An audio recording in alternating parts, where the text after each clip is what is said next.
కండి, నమ్మకండి, వాళ్ళ మాటలు వినకండి.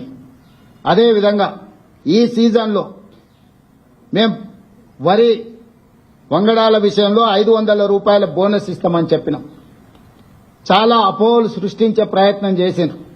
ఎవరయ్యా అంటే గతంలో వరేస్తే ఉరేసుకున్నట్టే కొనుగోలు కేంద్రాలే ఉండవు, కొనుగోలు కేంద్రాలు ఎత్తేసినము, ఎవరు పండించుకుంటే వాళ్ళ కర్మ అని చంద్రశేఖరరావు గారు ముఖ్యమంత్రిగా అధికారికంగా వారే మాట్లాడి చెప్పారు.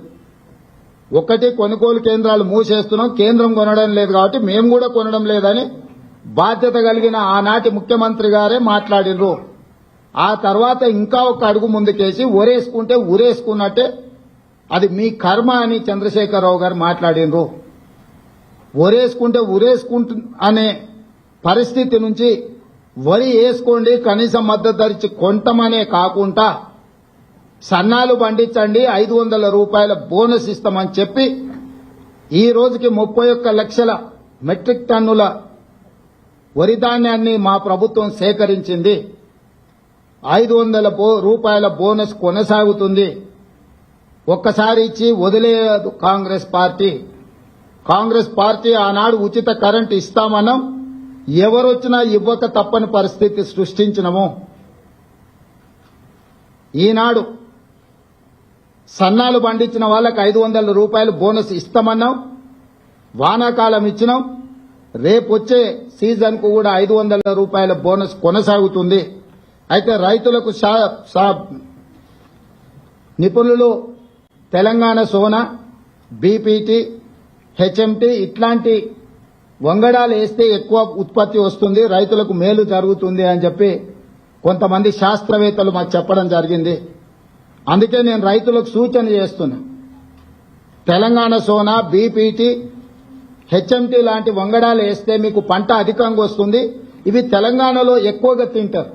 ఎందుకు ఇలాంటివి ఏమంటున్నాం, చాలా రకాలు ఉన్నాయి, 31 రకాలు ఉన్నాయి సన్నాలకు సంబంధించి మేము జీవో ఇచ్చినాం. కానీ తెలంగాణలో ఉండే ప్రజలు అత్యధికంగా తినేది తెలంగాణ సోనా, బీపీటీ లేకపోతే హెచ్ఎంటీ. ఈరోజు రేషన్ షాపులలో సన్న బియ్యం ఇస్తామని మాట ఇచ్చినాం.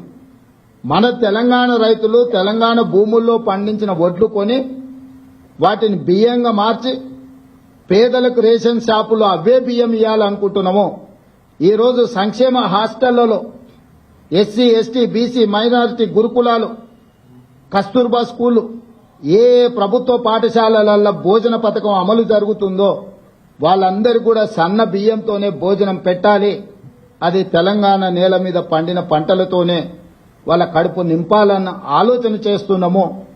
నేను రైతులకు విజ్ఞప్తి చేస్తున్నా, మీరు నాణ్యత కలిగిన సన్న వడ్లు పండిస్తే అవి బియ్యంగా మారి తిరిగి మన పేదల కడుపు నింపడానికి అవకాశం ఉంటుంది.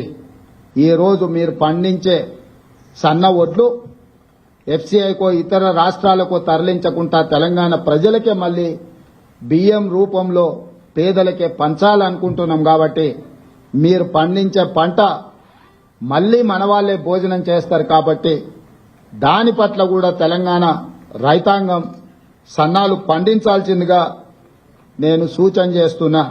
కాబట్టి ఈ విషయాలలో ఎలాంటి అపోహలకు తావు ఇవ్వకండి. మీడియా మిత్రులారా, మీ వైపు నుంచి కూడా సహకారం అవసరం ఉన్నది. ఏంటంటే ఈ పథకాలు అమలు చేయడమే కాదు, అమలు చేస్తున్న విధానం కూడా ప్రజలకు చేరాలి. ఆ విధానాన్ని వివరించాల్సిన బాధ్యత రైతు బిడ్డలుగా మీ మీద ఉన్నది. ఇక్కడ ఉన్న వాళ్ళు 99% గ్రామీణ ప్రాంతాలలో రైతుల బిడ్డలే ఈరోజు పాత్రికేయులుగా ఇక్కడ ఉన్నారు. ఇది రైతులకు సంబంధించిన విషయము.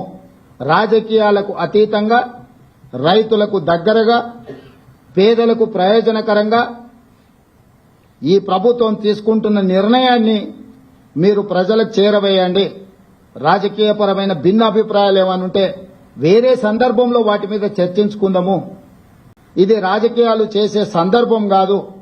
పాలకపక్షమైనా ప్రతిపక్షమైనా ప్రజాప్రతినిధులైనా పాత్రికేయ మిత్రులైనా ఒక బాధ్యతతో ఒక యజ్ఞంలాగా భావించి ప్రభుత్వం చేపడుతున్న ఈ యొక్క మంచి విధానాన్ని రైతులకు చేరవేయండి. వాళ్ళకి భరోసా, విశ్వాసాన్ని కల్పించండి.